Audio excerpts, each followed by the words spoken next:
Halo, apa kabar? Semoga semua dalam keadaan sehat, tetap jaga jarak, pakai masker, dan selalu cuci tangan. Pada episode kali ini, saya kembali kedatangan teman yang luar biasa, seseorang yang luar biasa. Selamat malam, Mas Jaka. Halo Suryo, apa kabar? Iya. Mas, Yoi, nanya, kenapa milih nama Blind Jack? gue ingat ada dua hal yang yang menginspirasi gue untuk menggunakan nama Blind Man. Kalau Jack itu kan memang nama panggilan gue ya, nickname gue gitu. Dari kecil gue dipanggilnya Jack gitu kan. Nah, terus kalau nama Blind Man sendiri itu sebenarnya dari atasan gue dulu waktu gue kerja di satu LSM, kebetulan ini gue atasan gue tuh bule gitu, dan gue kalau kadang-kadang gue kalau ngejokes atau apa sama dia tuh yang you're crazy blind man, you're crazy gitu atau enggak dia sering banget tegur gue, yo blind man gitu kan apa namanya. Tapi antara gue sama dia doang gitu, artinya dia tidak melakukan itu di depan umum. Dia nggak ini kalau lagi di rapat atau apa ya tetap ini. Tapi kalau kita lagi berdua dia gitu, kayak misalnya dia mau narik perhatian gue, yo blind man come here kayak gitu. Terus gue pikir kayaknya nih nama asik juga gitu ya, Blind Man gitu kan.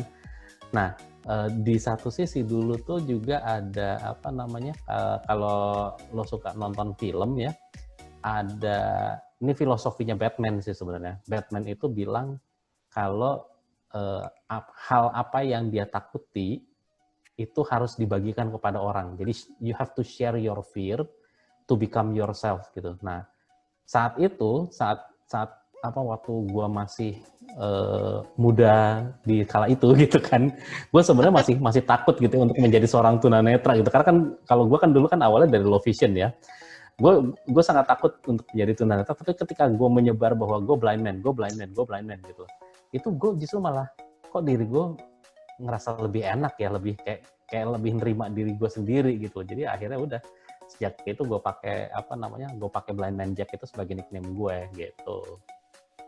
Iya Mas, gini Mas Jack. Nah kan kalau gue kemana-mana nih, gue sering ditanya, kenal yang namanya Blind Jack nggak? Kayaknya kenal. Kenal yang namanya Jaka nggak? Kayaknya kenal gitu. Iya, kayaknya ya ini mengepakan saya kemana-mana ini Mas Jaka nih ya. Kemarin dulu kita pernah jadi trainer bareng tahun berapa ya Mas ya? 2009 ya? Wah, 2008, 2009 mungkin ya? Kemarin terakhir, ini nonton di YouTube-nya Raditya Dika nih. Ada nongol nih, stand up comedy tunanetra. Ini orang jadi apa lagi gitu ya. Nah, gue mau nanya nih Mas Jack, sebenarnya kegiatan lo tuh sekarang tuh apa sih Mas? Kayaknya semua disabet. Ya kalau kegiatan gue sekarang tuh kerja full time sebagai LSM ya, sebagai karyawan LSM itu di satu LSM internasional. Nah tapi part time sekarang gue tuh jadi stand up comedian juga. Sebenarnya stand up comedian tuh udah agak lama ya, gue udah dari tahun 2014 lah kurang lebih. Gue memantapkan diri itu untuk udah deh gue menggeluti stand up gitu. Nah cuman sekarang stand up lagi rada sepi nih karena corona dan ini ya lockdown dan lain sebagainya. Job stand up gue banyak yang di cancel, banyak yang kurangin gitu. Kalaupun ada mungkin online juga nggak seru banget stand up online. Gue kurang bisa ini sih, kurang bisa menikmatin gitu. Temen kayak kemarin gitu waktu sama Raditya Dika itu kan kita mencoba satu konsep di mana kita stand up terus tanpa ketemu jurinya, hanya jurinya doang yang nonton, tapi ya lumayan lah, bisa berhasil juga. Nah, gue pernah Mas Jack belajar stand up comedy. Itu susah banget Mas Jack, susah banget. Maksudnya pertama bikin konsep, bikin materi, nyari materinya, nulisnya, sampai membuat beatnya, terus ketemu punchline-nya, itu sulit buat gue ya. Maksudnya gue tahu ini lucunya buat gue itu di sini, cuma ketika gue sampaikan menjadi satu beat gitu ya, itu susah gitu. Nah, cara lo gimana Mas Jack?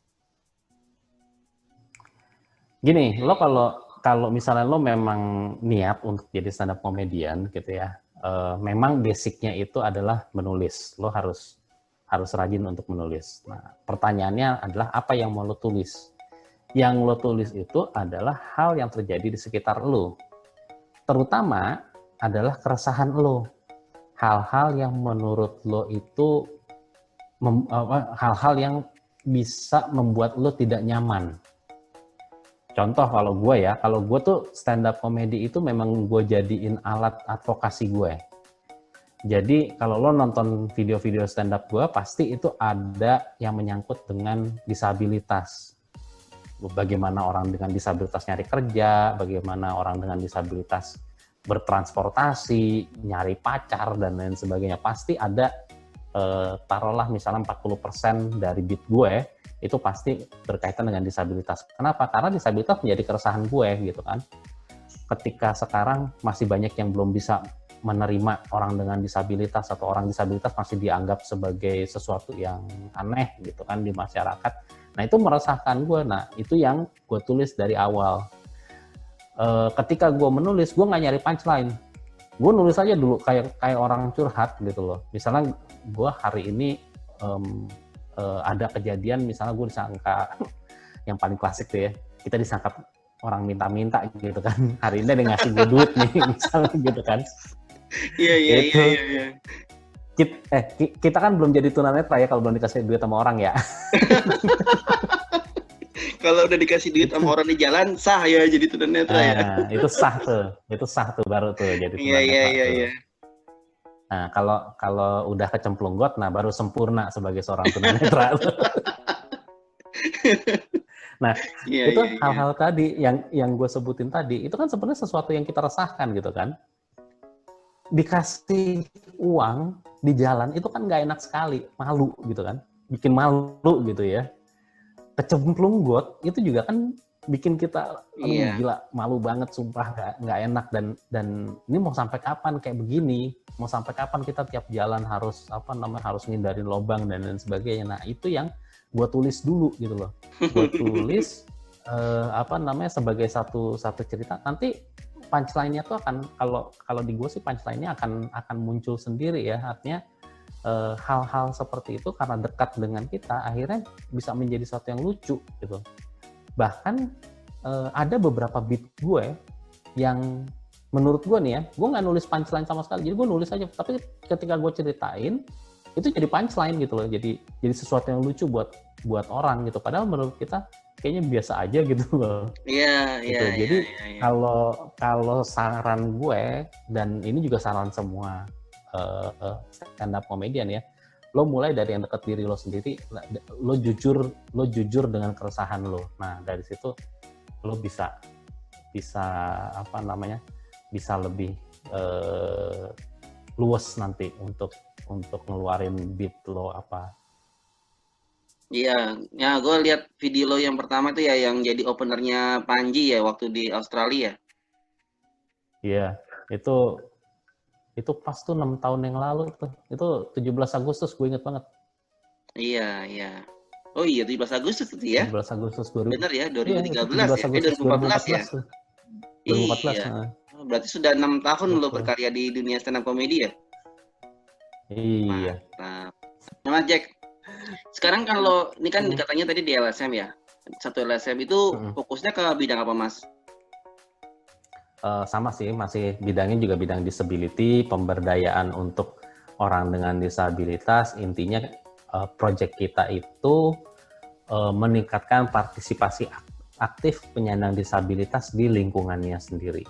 Jadi ibaratnya kalau lo tinggal di daerah lo di Lebak Bulus gitu kan, nah sekarang misalnya masyarakat tahu nih ada Suryo di area area sekitar lo gitu kan. Nah, bagaimana supaya lo bisa berpartisipasi di masyarakat, dan partisipasinya tuh bukan yang cuman datang hahaha doang, tapi lo juga berikan kontribusi, misalnya ada rapat RW, ada atau rapat di kelurahan gitu kan. Cuma kalau di desa-desa kan kayak misalnya ada musyawarah desa kayak gitu-gitu, LSM gue itu mendorong terwujudnya partisipasi di kegiatan seperti itu gitu.